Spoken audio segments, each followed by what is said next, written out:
और पहलगाम हमले के बाद जो भारत ने कहा वो किया। सेना का मैसेज क्लियर था, आतंकी चाहे सरहद पार ही क्यों ना हो, उन्हें छोड़ेंगे नहीं। भारत के स्ट्राइक से आतंकियों के ठिकाने मिट्टी में मिल चुके हैं। भारत ने सबूत भी दिया कि भारत ने कैसे मुरीदके में घुसकर मारा, सियालकोट में कैसे घुसकर मारा, बहावलपुर में भी आतंकियों के कैंप कैसे तबाह किए गए। पेश है एक खास रिपोर्ट।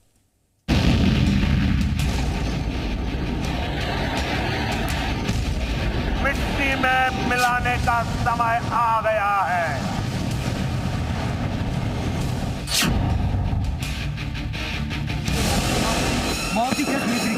पहलगाम में आतंकी हमले के बाद प्रधानमंत्री ने कहा था आतंकियों के बचे खुचे अड्डे को मिट्टी में मिलाने का वक्त आ गया है।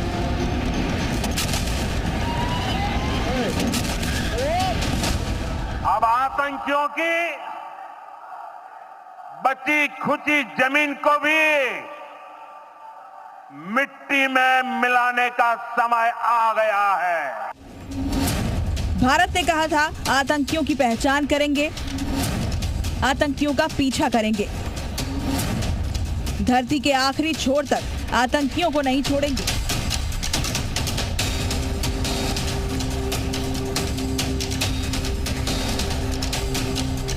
साजिश रचने वालों को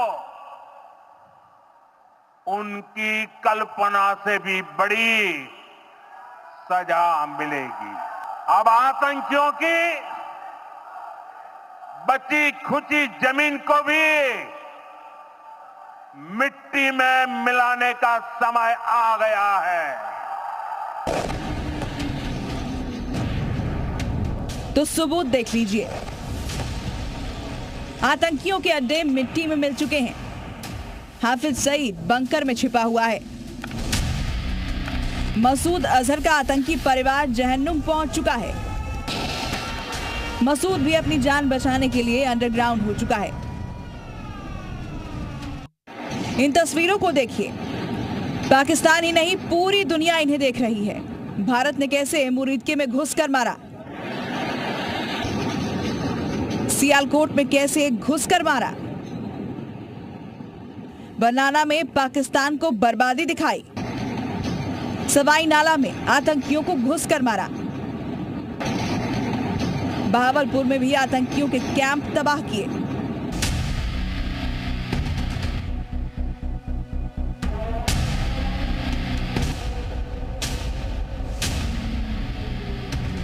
इन दो तस्वीरों को देखिए।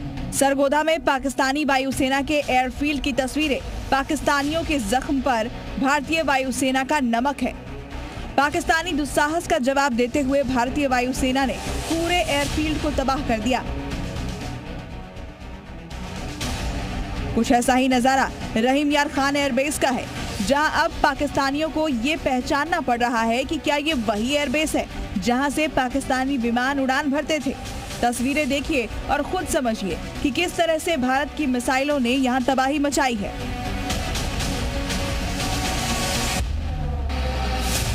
तबाही की तस्वीरों को देखने के बाद भी पाकिस्तान अगर किसी तरह का आतंकी दुस्साहस करने की सोचता है तो उसे सबसे पहले भारत के वाइस एडमिरल एन प्रमोद की बातें ध्यान से सुन लेनी चाहिए।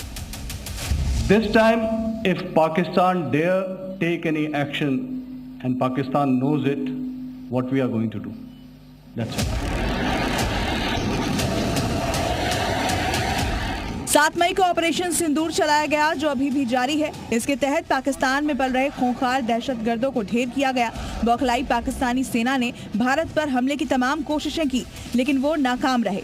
जवाब में भारत ने पाकिस्तान को करारा जवाब दिया और उसके घर में घुसकर कई जख्म दिए, जिसके बाद आतंकियों की लाशें गिनता पाकिस्तान संघर्ष विराम के लिए गिड़गिड़ाने लगा।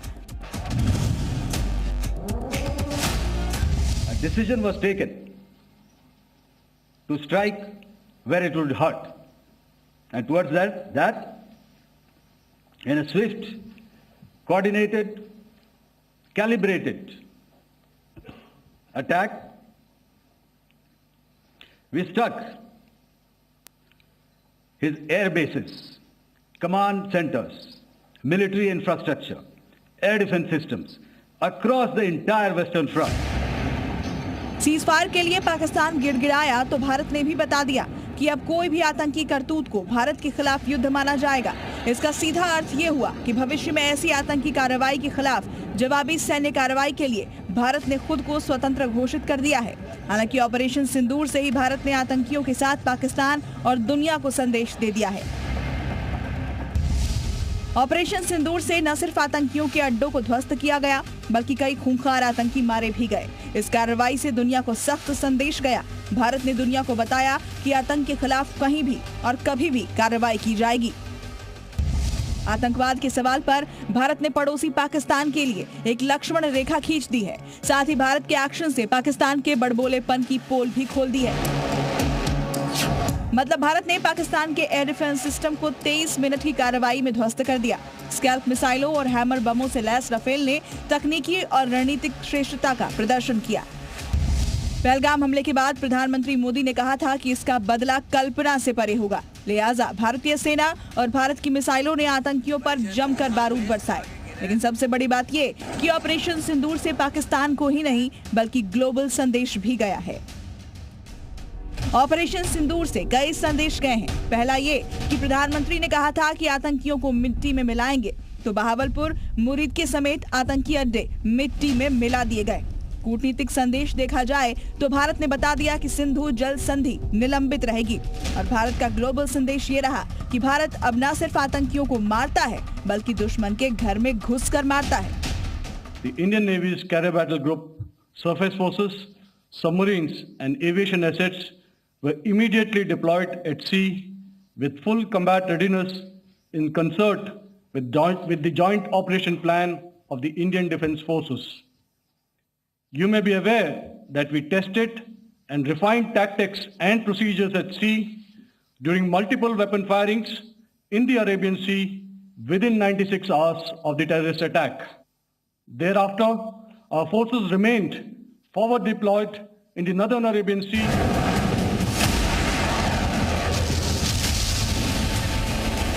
कुल मिलाकर भारत ने ऑपरेशन सिंदूर के जरिए दुनिया को बता दिया है कि हिंदुस्तान अब अपने लोगों की रक्षा के लिए इंतजार नहीं करेगा। आतंकियों को सजा मिलेगी, कभी भी और कहीं भी। भारत ने ऑपरेशन सिंदूर के जरिए दिखा दिया कि आतंकियों और उनके आकाओं के पास अब दुनिया में कोई भी जगह महफूज नहीं है। ब्यूरो रिपोर्ट, जी मीडिया।